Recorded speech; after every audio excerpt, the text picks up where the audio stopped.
La verdad sobre el caso del señor Valdemar.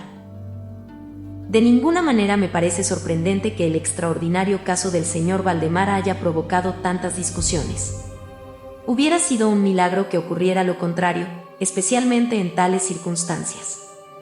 Aunque todos los participantes deseábamos mantener el asunto alejado del público, al menos por el momento, o hasta que se nos ofrecieran nuevas oportunidades de investigación, a pesar de nuestros esfuerzos no tardó en difundirse una versión tan espuria como exagerada que se convirtió en fuente de muchas desagradables tergiversaciones, como es natural, de profunda incredulidad. El momento ha llegado de que yo dé a conocer los hechos en la medida en que me es posible comprenderlos. Helos aquí sucintamente. Durante los últimos años el estudio del hipnotismo había atraído repetidamente mi atención. Hace unos 9 meses, se me ocurrió súbitamente que en la serie de experimentos efectuados hasta ahora existía una omisión tan curiosa como inexplicable. Jamás se había hipnotizado a nadie in articulo mortis. Quedaba por verse si, en primer lugar, un paciente en esas condiciones sería susceptible de influencia magnética. Segundo, en caso de que lo fuera, si su estado aumentaría o disminuiría dicha susceptibilidad. Y tercero, hasta qué punto, o por cuánto tiempo, el proceso hipnótico sería capaz de detener la intrusión de la muerte. Quedaban por aclarar otros puntos, pero estos eran los que más excitaban mi curiosidad, sobre todo el último, dada la inmensa importancia que podían tener sus consecuencias. Pensando si entre mis relaciones habría algún sujeto que me permitiera verificar esos puntos, me acordé de mi amigo Ernest Valdemar, renombrado compilador de la Biblioteca Forensica y autor, bajo el nom de plume de I.C. Karl Marx, de las versiones polacas de Wallenstein y Gargantúa. El señor Valdemar, residente desde 1839 en Harlem, Nueva York, es, o era, especialmente notable por su extraordinaria delgadez, tanto que sus extremidades inferiores se parecían mucho a las de John Randall, y también por la blancura de sus patillas, en violento contraste con sus cabellos negros, lo cual llevaba a suponer con frecuencia que usaba peluca. Tenía un temperamento muy nervioso, que le convertía en buen sujeto para experiencias hipnóticas. 2 o 3 veces le había adormecido sin gran trabajo, pero me decepcionó no alcanzar otros resultados que su especial constitución me había hecho prever. Su voluntad no quedaba nunca bajo mi entero dominio, y por lo que respecta a la clarividencia, no se podía confiar en nada de lo que había conseguido con él. Atribuía yo aquellos fracasos al mal estado de salud de mi amigo. Unos meses antes de trabar relación con él, los médicos le habían declarado tuberculoso. El señor Valdemar acostumbraba referirse con toda calma a su próximo fin, como algo que no cabe ni evitar ni lamentar.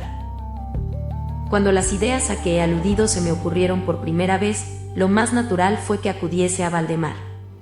Demasiado bien conocía la serena filosofía de mi amigo para temer algún escrúpulo de su parte. Por lo demás, no tenía parientes en América que pudieran intervenir para oponerse. Le hablé francamente del asunto y, para mi sorpresa, noté que se interesaba vivamente. Digo para mi sorpresa, pues si bien hasta entonces se había prestado libremente a mis experimentos, jamás demostró el menor interés por lo que yo hacía. Su enfermedad era de las que permiten un cálculo preciso sobre el momento en que sobrevendrá la muerte.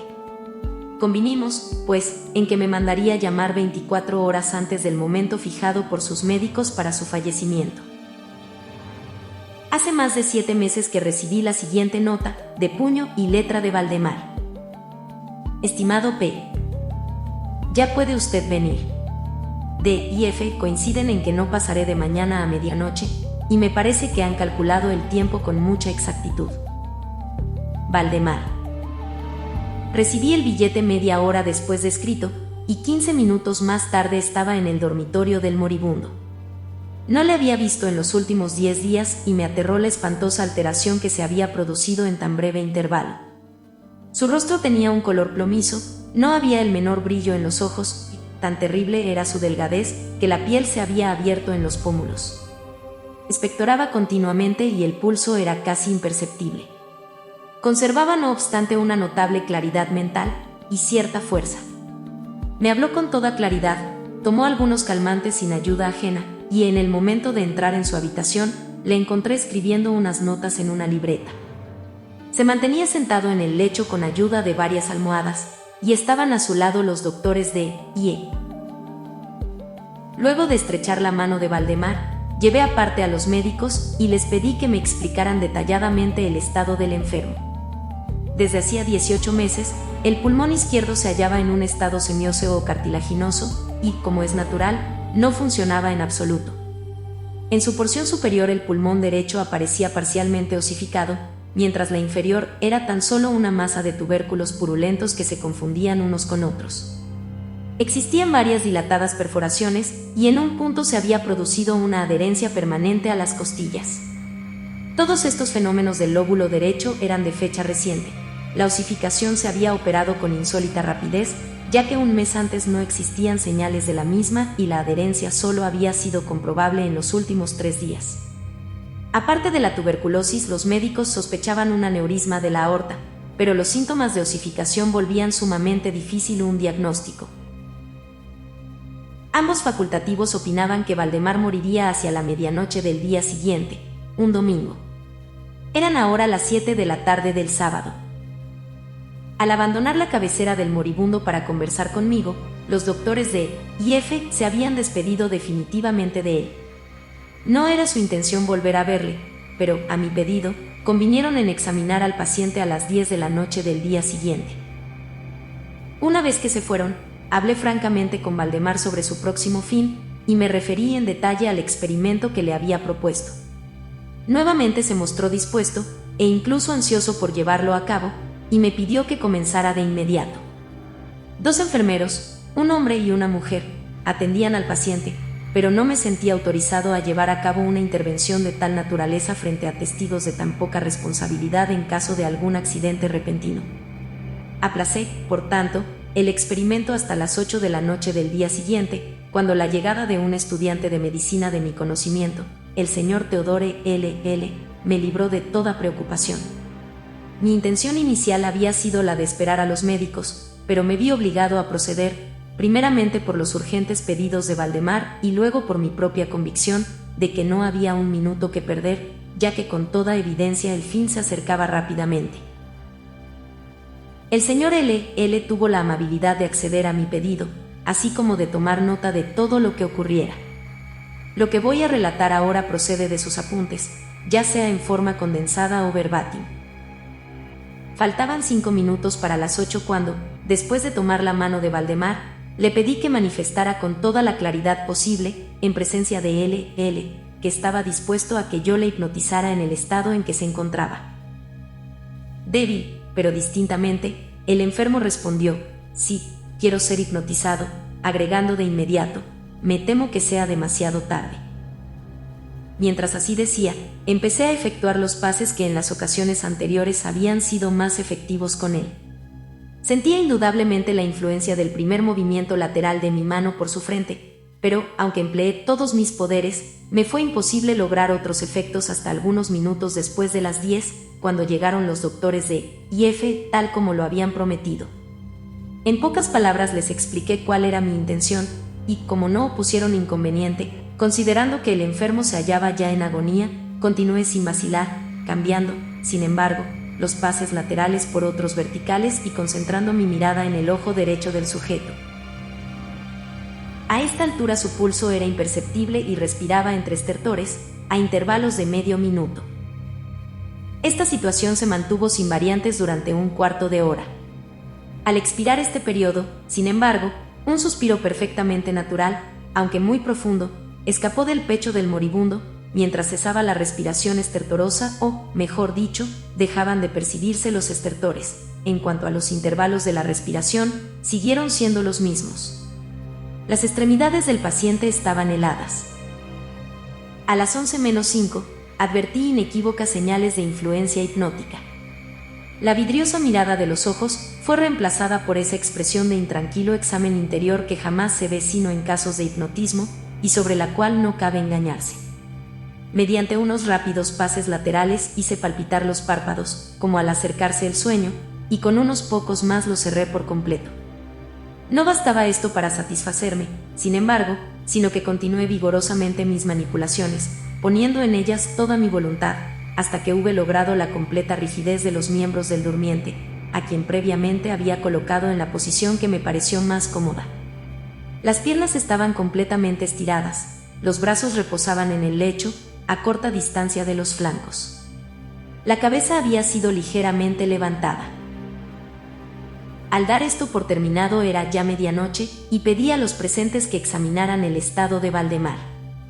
Luego de unas pocas verificaciones, admitieron que se encontraba en un estado insólitamente perfecto de trance hipnótico. La curiosidad de ambos médicos se había despertado en sumo grado. El Dr. D decidió pasar toda la noche a la cabecera del paciente, mientras el Dr. F se marchaba, con promesa de volver por la mañana temprano. LL y los enfermeros se quedaron.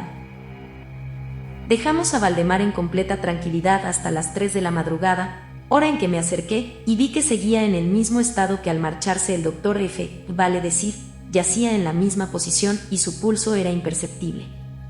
Respiraba sin esfuerzo, aunque casi no se advertía su aliento, salvo que se aplicara un espejo a los labios. Los ojos estaban cerrados con naturalidad y las piernas tan rígidas y frías como si fueran de mármol. No obstante ello, la apariencia general distaba mucho de la muerte. Al acercarme intenté un ligero esfuerzo para influir sobre el brazo derecho, a fin de que siguiera los movimientos del mío, que movía suavemente sobre su cuerpo. En esta clase de experimento jamás había logrado buen resultado con Valdemar, pero ahora, para mi estupefacción, vi que su brazo, débil pero seguro, seguía todas las direcciones que le señalaba el mío. Me decidí entonces a intentar un breve diálogo. «¿Valdemar, duerme usted?», pregunté. No me contestó, pero noté que le temblaban los labios, por lo cual repetí varias veces la pregunta. A la tercera vez, todo su cuerpo se agitó con un ligero temblor, los párpados se levantaron lo bastante para mostrar una línea del blanco del ojo, moviéronse lentamente los labios, mientras en un susurro apenas audible brotaban de ellos estas palabras. Si ahora no me despierte, déjeme morir así. Palpé los miembros, encontrándolos tan rígidos como antes. Volví a interrogar al hipnotizado. ¿Sigue sintiendo dolor en el pecho, Valdemar? La respuesta tardó un momento y fue aún menos audible que la anterior. No sufro. Me estoy muriendo. No me pareció aconsejable molestarle más por el momento, y no volví a hablarle hasta la llegada del Dr. F, que arribó poco antes de la salida del sol y se quedó absolutamente estupefacto al encontrar que el paciente se hallaba todavía vivo. Luego de tomarle el pulso y acercar un espejo a sus labios, me pidió que le hablara otra vez, a lo cual accedí. «Valdemar», dije, «¿sigue usted durmiendo?». Como la primera vez, pasaron unos minutos antes de lograr respuesta, y durante el intervalo el moribundo dio la impresión de estar juntando fuerzas para hablar. A la cuarta repetición de la pregunta, y con voz que la debilidad volvía casi inaudible, murmuró. Sí, dormido, muriéndome. La opinión, o, mejor, el deseo de los médicos era que no se arrancase a Valdemar de su actual estado de aparente tranquilidad hasta que la muerte sobreviniera, cosa que, según consenso general, solo podía tardar algunos minutos. Decidí, sin embargo, hablarle una vez más, limitándome a repetir mi pregunta anterior. Mientras lo hacía, un notable cambio se produjo en las facciones del hipnotizado. Los ojos se abrieron lentamente, aunque las pupilas habían girado hacia arriba. La piel adquirió una tonalidad cadavérica, más semejante al papel blanco que al pergamino, y los círculos écticos, que hasta ese momento se destacaban fuertemente en el centro de cada mejilla, se apagaron bruscamente. Empleo estas palabras porque lo instantáneo de su desaparición trajo a mi memoria la imagen de una bujía que se apaga de un soplo. Al mismo tiempo el labio superior se replegó, dejando al descubierto los dientes que antes cubría completamente, mientras la mandíbula inferior caía con un sacudimiento que todos oímos, dejando la boca abierta de par en par y revelando una lengua hinchada y ennegrecida. Supongo que todos los presentes estaban acostumbrados a los horrores de un lecho de muerte, pero la apariencia de Valdemar era tan espantosa en aquel instante que se produjo un movimiento general de retroceso. Comprendo que he llegado ahora a un punto de mi relato en el que el lector se sentirá movido a una absoluta incredulidad. Me veo, sin embargo, obligado a continuarlo. El más imperceptible signo de vitalidad había cesado en Valdemar. Seguros de que estaba muerto, lo confiábamos ya a los enfermeros, cuando nos fue dado observar un fuerte movimiento vibratorio de la lengua. La vibración se mantuvo aproximadamente durante 1 minuto. Al cesar, de aquellas abiertas e inmóviles mandíbulas brotó una voz que sería insensato pretender describir. Es verdad que existen 2 o 3 epítetos que cabría aplicarle parcialmente. Puedo decir, por ejemplo, que su sonido era áspero y quebrado, así como hueco. Pero el todo es indescriptible, por la sencilla razón de que jamás un oído humano ha percibido resonancias semejantes. 2 características, sin embargo, según lo pensé en el momento y lo sigo pensando, pueden ser señaladas como propias de aquel sonido y dar alguna idea de su calidad extraterrena. En primer término, la voz parecía llegar a nuestros oídos, por lo menos a los míos, desde larga distancia, o desde una caverna en la profundidad de la tierra. Segundo, me produjo la misma sensación.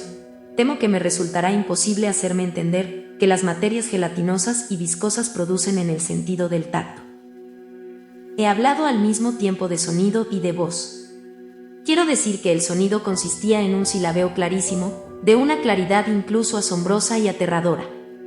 El señor Valdemar hablaba, y era evidente que estaba contestando a la interrogación formulada por mí unos minutos antes. Como se recordará, le había preguntado si seguía durmiendo. Y ahora escuché. Sí. No. Estuve durmiendo y ahora estoy muerto. Ninguno de los presentes pretendió siquiera negar ni reprimir el inexpresable, estremecedor espanto que aquellas pocas palabras, así pronunciadas, tenían que producir. LGL, el estudiante, cayó desvanecido. Los enfermeros escaparon del aposento y fue imposible convencerlos de que volvieran. Por mi parte, no trataré de comunicar mis propias impresiones al lector. Durante 1 hora, silenciosos, sin pronunciar una palabra, nos esforzamos por reanimar a LGL. Cuando volvió en sí, pudimos dedicarnos a examinar el estado de Valdemar. Seguía, en todo sentido, como lo he descrito antes, salvo que el espejo no proporcionaba ya pruebas de su respiración. Fue inútil que tratáramos de sangrarlo en el brazo. Debo agregar que éste no obedecía ya a mi voluntad. En vano me esforcé por hacerle seguir la dirección de mi mano. La única señal de la influencia hipnótica la constituía ahora el movimiento vibratorio de la lengua cada vez que volvía a hacer una pregunta a Valdemar. Se diría que trataba de contestar, pero que carecía ya de voluntad suficiente. Permanecía insensible a toda pregunta que le formulara cualquiera que no fuese yo, aunque me esforcé por poner a cada uno de los presentes en relación hipnótica con el paciente. Creo que con esto he señalado todo lo necesario para que se comprenda cuál era la condición del hipnotizado en ese momento. Se llamó a nuevos enfermeros, y a las 10 de la mañana abandoné la morada en compañía de ambos médicos y de LL. Volvimos por la tarde a ver al paciente. Su estado seguía siendo el mismo. Discutimos un rato sobre la conveniencia y posibilidad de despertarlo, pero poco nos costó llegar a la conclusión de que nada bueno se conseguiría con eso. Resultaba evidente que hasta ahora, la muerte, o eso que de costumbre se denomina muerte, había sido detenida por el proceso hipnótico. Parecía claro que, si despertábamos a Valdemar, lo único que lograríamos sería su inmediato, o, por lo menos, su rápido fallecimiento. Desde este momento hasta fines de la semana pasada, vale decir, casi 7 meses continuamos acudiendo diariamente a casa de Valdemar, acompañados una y otra vez por médicos y otros amigos. Durante todo este tiempo el hipnotizado se mantuvo exactamente como lo he descrito. Los enfermeros le atendían continuamente. Por fin, el viernes pasado resolvimos hacer el experimento de despertarlo, o tratar de despertarlo. Probablemente el lamentable resultado del mismo es el que ha dado lugar a tanta discusión en los círculos privados y a una opinión pública que no puedo dejar de considerar como injustificada. A efectos de librar del trance hipnótico al paciente, acudí a los pases habituales. De entrada resultaron infructuosos. La primera indicación de un retorno a la vida lo proporcionó el descenso parcial del iris. Como detalle notable, se observó que este descenso de la pupila iba acompañado de un abundante flujo de áice amarillento, procedente de debajo de los párpados, que despedía un olor penetrante y fétido. Alguien me sugirió que tratara de influir sobre el brazo del paciente, como al comienzo. Lo intenté, sin resultado. Entonces el doctor F expresó su deseo de que interrogara al paciente. Así lo hice, con las siguientes palabras. Señor Valdemar, ¿puede explicarnos lo que siente y lo que desea? Instantáneamente reaparecieron los círculos sépticos en las mejillas, la lengua tembló, o, mejor dicho, rodó violentamente en la boca, aunque las mandíbulas y los labios siguieron rígidos como antes, y entonces resonó aquella horrenda voz que he tratado ya de describir. Por amor de Dios, hágame dormir, o despiérteme, o despiérteme. Le digo que estoy muerto. Perdí por completo la serenidad y, durante un momento, me quedé sin saber qué hacer. Por fin, intenté calmar otra vez al paciente, pero al fracasar, debido a la total suspensión de la voluntad, cambié el procedimiento y luché con todas mis fuerzas para despertarlo. Pronto me di cuenta de que lo lograría, o por lo menos, así me lo imaginé, y estoy seguro de que todos los asistentes se hallaban preparados para ver despertar al paciente. Pero lo que realmente ocurrió fue algo para lo cual ningún ser humano podía estar preparado. Mientras ejecutaba rápidamente los pases hipnóticos, entre los clamores de muerto, muerto, que literalmente explotaban desde la lengua y no desde los labios del sufriente, bruscamente todo su cuerpo, en el espacio de un minuto, o aún menos, se encogió, se deshizo o se pudrió entre mis manos. Sobre el lecho, ante todos los presentes, no quedó más que una masa casi líquida de repugnante, de abominable putrefacción.